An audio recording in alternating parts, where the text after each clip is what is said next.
Hello, welcome to the Student Regent video blog number 3, Your UC, Your Issues, Your Voice.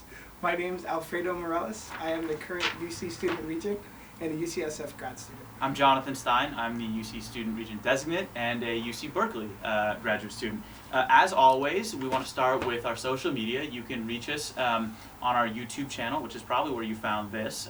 You can find us on Twitter at UC Student Regent. You can find Alfredo at his personal Facebook page. You can find me at my personal or my public figure fan page. Yes, it's embarrassing. Let's move on. We're going to skip a lot of the normal pieces of the Student Regent video blog, specifically discussing our agenda and discussing last week, next week, in order to focus more time on last week's Regents meeting that unfortunately happened during spring break. Yeah, so let me speak on that clearly.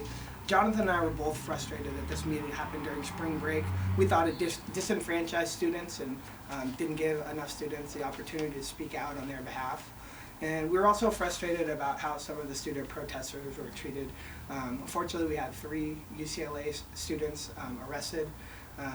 The protest did get a bit unruly, but there's challenging things happening at the UC, so it's completely understandable. I will say, it was nice that most of the protesters left the meeting without any issues, because we were able to carry on the important business that happened at Regents meetings. And unlike previous meetings, the student regents were able to stay and contribute to the debate of what was going on at the Regents meetings. So let me talk a little bit about what we did, because we only have Regents meetings every 2 months, and we go over some pretty big and heady things that are really relevant to students. So first, we talked about the effects of healthcare reform and increasing pension costs and hospital costs, and how they're going to affect the UC moving forward. It was called the perfect storm. There's some tremendous financial challenges facing the university healthcare system. In previous years, we've been in pretty heavy-duty deficit. We're actually in double-digit profit now, so we're going to have to weather the storm moving forward. Second, we had a report on philanthropic giving.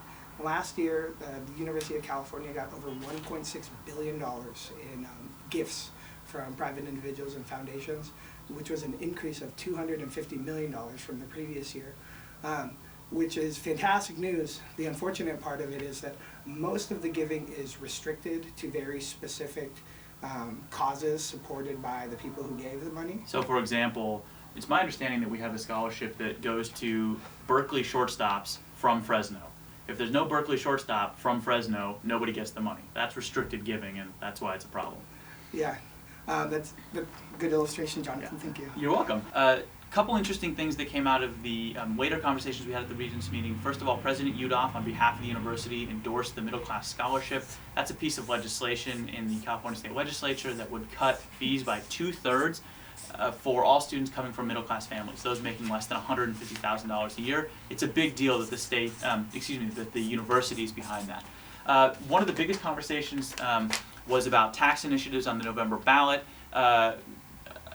President Yudof has endorsed in his private capacity.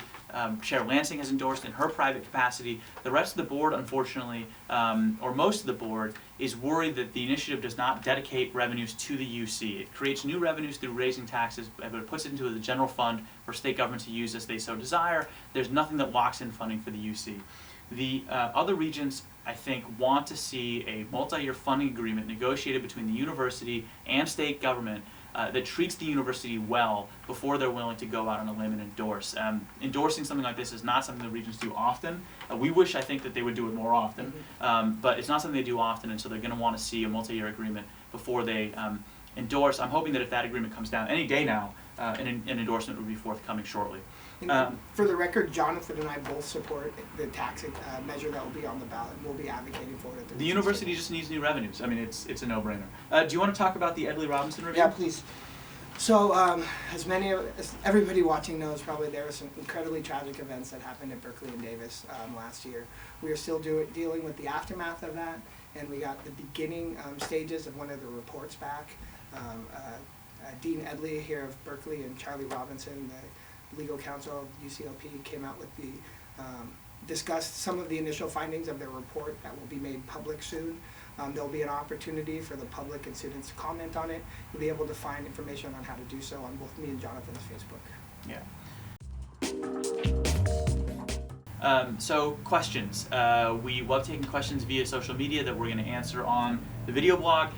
This one comes from Stephen Lee, a UC Davis alum. He says, what do we make of executive compensation, particularly given that UC Berkeley is going to have to replace Chancellor Bergenow in the next couple months? My view on it is that in an era where workers are struggling, student fees are going up, you can make a very persuasive moral case that people should be getting paid $600,000, $700,000, etc. At the same time, we're not making a very effective practical case. The fact simply is that if you were to take the top 100 most highly paid administrators and faculties in the UC, you cut their faculty in half, you'd save $10 million.